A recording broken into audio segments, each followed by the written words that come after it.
This is for educational use. Our group grants permission for our instructor, Mr. Roland Arvides, to use this as an educational material. Good day everyone! We are Group 1 and today we will be discussing the topic entitled Global Media Cultures. Before we begin, let me ask you a simple question. Have you ever watched a Korean drama on Netflix, followed a viral TikTok trend, listened to a music on Spotify, or watched YouTube videos from creators in different countries? I'm sure most of us have. But have you ever wondered how these media platforms connect millions, even billions of people around the world? That is exactly what global media cultures is all about. Global media culture refers to the way different forms of media allow people from different countries to share information, ideas, traditions, belief, entertainment, and lifestyle. Because of media, we can learn about other cultures without leaving our homes. At the same time, we can also introduce our own Filipino culture to people around the world. To better understand this, let us first look at the history of stages of global media and culture. The first stage is the print media. This was the time when newspapers, books, magazines, and journals were primary source of information. People relied on printed materials to learn about local and international events. Although communication was slower compared to today, print media played a very important role in educating people. The second stage is broadcast media. During this period, radio and television became popular. Families gathered every day to listen to news, watch television programs together. Information became faster to receive, and people could now experience events happening in other countries through live broadcasts. The third stage is the digital media era. With the invention of computers and internet, communication became much easier and faster. People were no longer limited by newspapers or televisions because information became available online through emails, websites, and online news media communication more efficient. Finally, we're now living in social media era. Platforms such as Facebook, TikTok, Instagram, YouTube, and many others allow anyone to create and share content instantly. Today, a simple video recorded on a mobile phone in the Philippines can become popular in different countries within just a few hours. This shows how powerful media became in connecting people worldwide. Because of these developments, media has become one of the strongest forces of globalizations. It allows people to communicate instantly, exchange cultures, promote businesses, learn from one another, and stay informed about global events. Now that we have learned about the history and development of global media and culture, the next question is, how does media actually connect countries and promote globalization? To explain this further, I would like to hand over the discussions to our next presenter, Mr. Justin Diaz. Thank you, Mr. Campos. Good day, everyone. I am Injit Kadit Diaz. And for my part, I will be discussing how media drives various forms of global integration. As we have learned, media has evolved from newspaper and television to internet and social media. But have you ever wondered why media is considered one of the most powerful tools of globalization? The answer is simple, because media connects people, countries, and the societies in ways that were possible before. Global integrations means that different countries become more connected and work together in many aspects of life. Media makes this possible by allowing information to travel quickly across the world. Let us look at the different ways media drives globalization integration. First, economic integration. Today, businesses use media to promote their products and service internationally. For example, when we scroll through Facebook, Instagram, or TikTok, we often see advertisements from international brands like Nike, Adidas, Apple and Samsung. Even a small Filipino business can now sell products overseas through online platforms such as Shopee, Lazada, Amazon, or TikTok Shop. Because of media, business can reach customers from different countries without opening physical stores. Whenever this helps increase trade, creates more jobs, opportunities, and strengthens the global economy.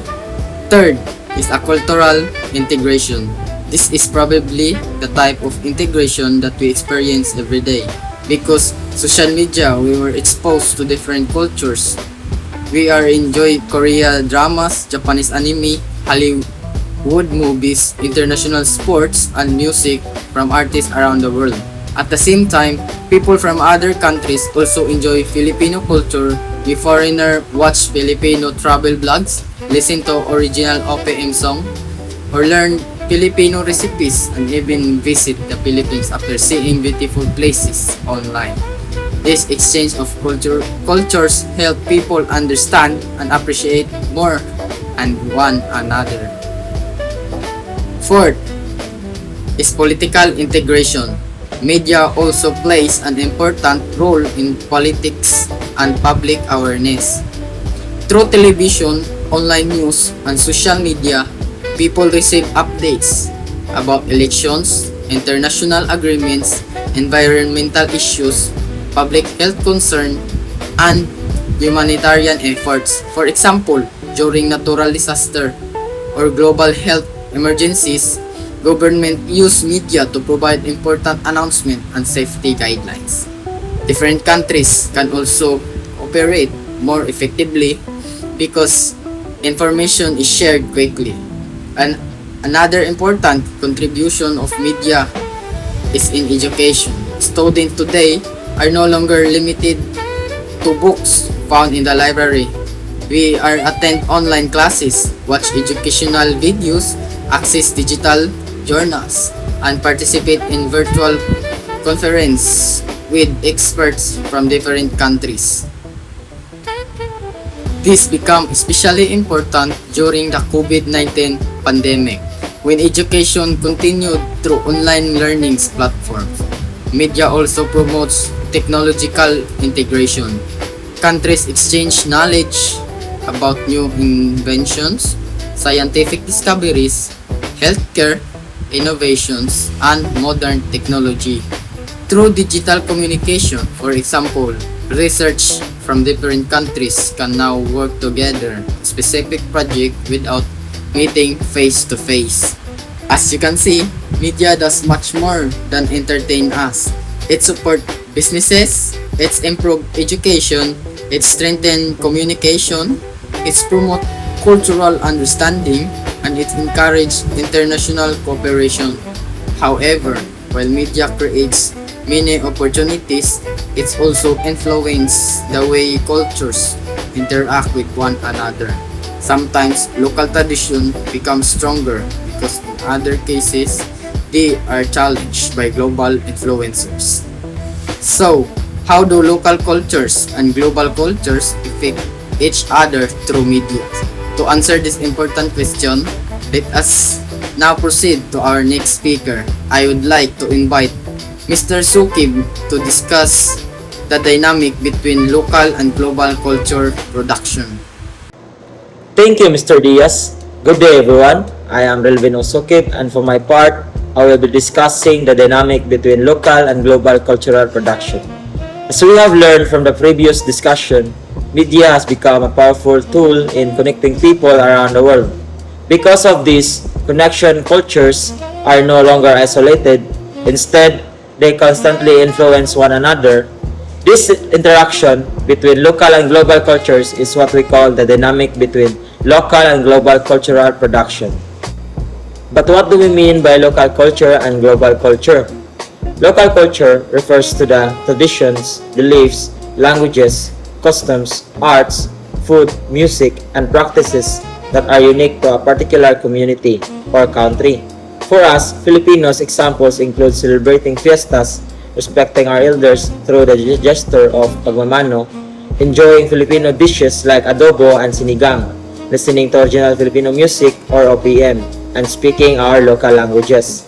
On the other hand, global culture refers to ideas, lifestyles, products, entertainment, and trends that are shared and recognized by people from different countries through media and technology. This exchange of cultures shows that media is not just about entertainment. It also allows cultures to learn from one another. One positive effect of this cultural exchange is that it promotes cultural appreciation. When we learn about other cultures, we become more open-minded and respectful of people's differences. We gain a better understanding of their traditions, beliefs, and way of life. For example, because of documentaries, travel videos, and educational programs, many people now appreciate the customs and traditions of countries they have never even visited. Another benefit is that local talents can now reach a global audience. Years ago, Filipino artists had limited opportunities to become internationally known. Today, because of YouTube, Spotify, TikTok, and Facebook, local musicians, dancers, chefs, bloggers, and entrepreneurs can share their talents with people around the world. This gives them greater opportunities for recognition, employment, and success. However, while global media creates many opportunities, it also presents several challenges. One challenge is that some people become more interested in foreign cultures than their own. For example, some young people imitate foreign accents, fashion styles, or lifestyle without taking time to appreciate Filipino traditions. Sometimes, local television programs, music, and cultural practices receive less attention because international content becomes more popular. This does not mean that enjoying foreign culture is wrong. In fact, learning about different cultures helps us become globally aware. The important thing is to maintain balance. We should appreciate other cultures while continuing to value and preserve our own cultural identity. Supporting Filipino films, music, literature, local businesses, festivals, and traditions helps ensure that our culture continues to grow even in a globalized world. Media should not erase local culture. Instead, it should become a platform that allows local cultures to be recognized and appreciated internationally. In other words, globalization does not mean losing our identity. Rather, it gives the opportunity to proudly share our culture with the rest of the world while learning from others. As students and responsible media users, we should always remember that every culture deserves respect and appreciation. Now that we understand how local and global cultures influence each other, another important question arises. What role does media itself play in globalization?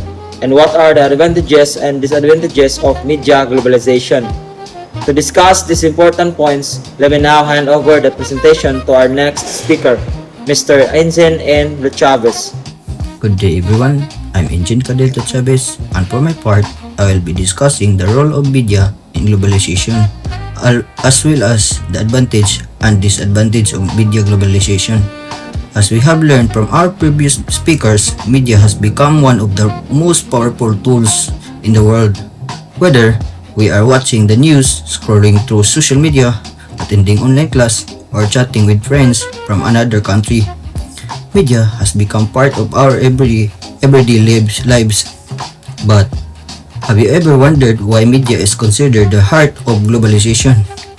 The answer is simple. Without media, communication between countries would be much slower, and people would have fewer opportunities to learn about the world around them. Media serve as bridge to connect people, business, and government and cultures. It's allowed information to travel across countries within seconds, making communication faster, easier, and most accessible than ever before. Every day, millions of people rely on television, newspaper, websites, and social media to stay informed about current events, whether it's about natural disaster, election, scientific discoveries, or international conflicts. Media helps people understand what is happening around the world. Another important role in education today, learning is no longer limited to the four walls of the classroom. Students can attend online classes, watching educational videos, access research articles, and even participate in international webinars. Because of media, knowledge is now available anytime and anywhere. Media play a huge role of business and companies. Many companies use social media platforms like Facebook, Instagram, TikTok, and YouTube to advertise their products and services. Even small business can now reach customers from different countries without opening stores overseas. For example, many Filipino entrepreneurs sell local product online to customers in the United States, Canada, Australia, and other parts of the world. This creates more opportunities for business to grow and compete in the global market. Media is also strength communication and relationships. Families working abroad can stay connected through video calls. Friends living in different countries can communicate instant through messaging apps. Business can hold online meeting and international partner without traveling. In short, media has made communication more convenient and efficient. However, like any powerful tool, media has both advantage and disadvantage. Let us first discuss the advantage. One major advantage is that media allow people to learn about different cultures through documentaries, movie, music, and social media. We gain a better understanding of how people live in the different parts of the world. This promotes respect, acceptance, and cultural appreciation. Another advantage is faster communication. Unlike before, sending a letter could take weeks. Today, we can send message, photo, or video instantly with just one click.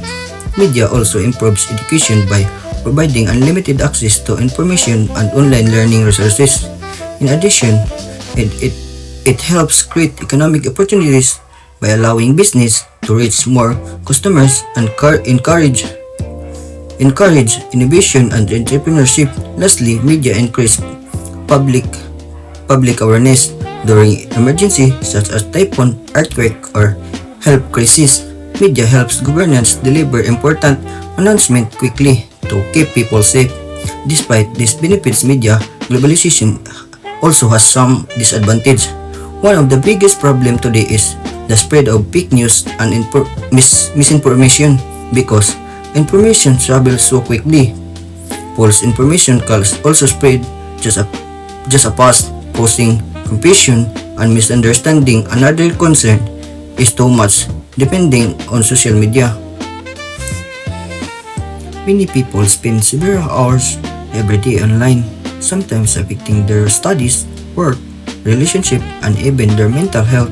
Media can also contribute to the loss of privacy. Many people unknowingly share personal information online, making them vulnerable to scam, identity theft, and cybercrime. Another challenge is the influence of brand culture. Because international content is easily accessible, some people begin to copy foreign lifestyle, fashion, language, or tradition while paying less attention to their own culture. That is why it is important to use media responsibly. We should always think critically before believing or sharing information. We should respect different culture while continuing to support our own Filipino identity. And most important, we should remember that media is a tool. Whether it becomes helpful or harmful depends on how we use it. Now that we have discussed the important role of media and globalization and examined both its positive and negative effects, we are now ready to answer two final questions. Can globalization exist without media? And in media globalization and form of culture imperialism? To answer this question and includes our presentation, I would like to hand over discussion to our final presenter, Mr. James Bryle Alegria. Thank you, Mr. Luchabis. Good day, everyone. I am the Cadet James Bay Alegria, and I will be discussing the last two questions in our topic. Is there globalization without media? And is media globalization a form of cultural imperialism? After that, I will conclude our presentation. Let us begin the first question. Is there globalization without media? The answer is yes, but only to a certain extent. Before the invention of television, the internet, and social media, countries were already connected through trade, exploration, migration, and diplomacy. Merchants traveled from one place to another to exchange goods such as spices, silk, gold, and other valuable products. Different civilizations also exchange ideas, knowledge, religions, and technologies. So, globalization already existed long before modern media. However, if we compare globalization before and after the development of media, we can clearly see a huge difference. Without media, communication was very slow. Messages took days, weeks, or even months to reach another countries. News traveled slowly, and people had limited knowledge about what was happening around the world. Today, because of media, everything happens almost instantly. For example, when an earthquake happens in other country, people around the world learn about it within minutes through television, online news, and social media. Governments can immediately send help, organizations can collect donation, and people can spread awareness quickly. The same is true in business. Companies can advertise their products globally through Facebook, Instagram, TikTok, and YouTube. Customers from different countries can purchase products online without leaving their homes. Education has also become more global. Students can attend online classes offered by universities in other countries, participate in international conferences, and access learning materials from anywhere in the world. Because of this example, we can say that media has become one of the most important drivers for modern globalization. Without media, globalization would still exist, but it would be much slowly, more difficult, and less connected than it is today. Now let us move to our final question. Is media globalization a form of cultural imperialism? To answer this, let us first understand what cultural imperialism means. Cultural imperialism happens when the culture of one country becomes so influential that it dominates or replaces the culture of another country. This often happens through movies, television shows, music, advertisement, fashion, and social media. For example, many young people today enjoy K-pop, Hollywood movies, Japanese anime, and international fashion trends. While there is nothing wrong with appreciating these cultures, problems may arise and people begin to ignore or forget their own tradition and cultural identity. Some people may prefer foreign products over local ones. Some may stop speaking their local language because their beliefs foreign languages are more popular. Others may celebrate foreign tradition while knowing very little about Filipino custom and history. These are examples of our media can influence culture. However, does this means media globalization is always cultural imperialism? Not necessarily. Media is simply a tool. It depends on how people choose to use it. If we only imitate foreign cultures and completely forget our own identity, then media can contribute to cultural imperialism. But if we use media to learn from other cultures while continuing to value and promote Filipino cultures, then media becomes a powerful tool for cultural exchange and mutual understanding. In fact, media has also helped promote Filipino cultures to the world. Many foreign tourists discover the beauty of the Philippines through YouTube travel vlogs. International audiences enjoy Filipino music, films, cuisine, and festival because of social media. Filipino content creators have gained millions of followers from different countries by proudly showcasing our tradition, talents, and values. This proves that globalization is not only about receiving our cultures, it is also about sharing our own. As responsible media users, we should always think critically about the information we consume. We should respect different cultures, but at the same time, we should continue supporting local artists, Filipino business, our national language, and our cultural heritage.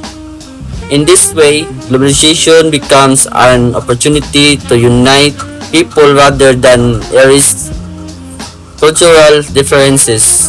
To conclude our presentation, global media cultures have transformed the way people communicate, learn, work, and interact with one another. From the history of media to its role in global integration, the interaction between local and global cultures, and the advantages and challenges of media globalization. We have learned that media plays a vital role in shaping today's world.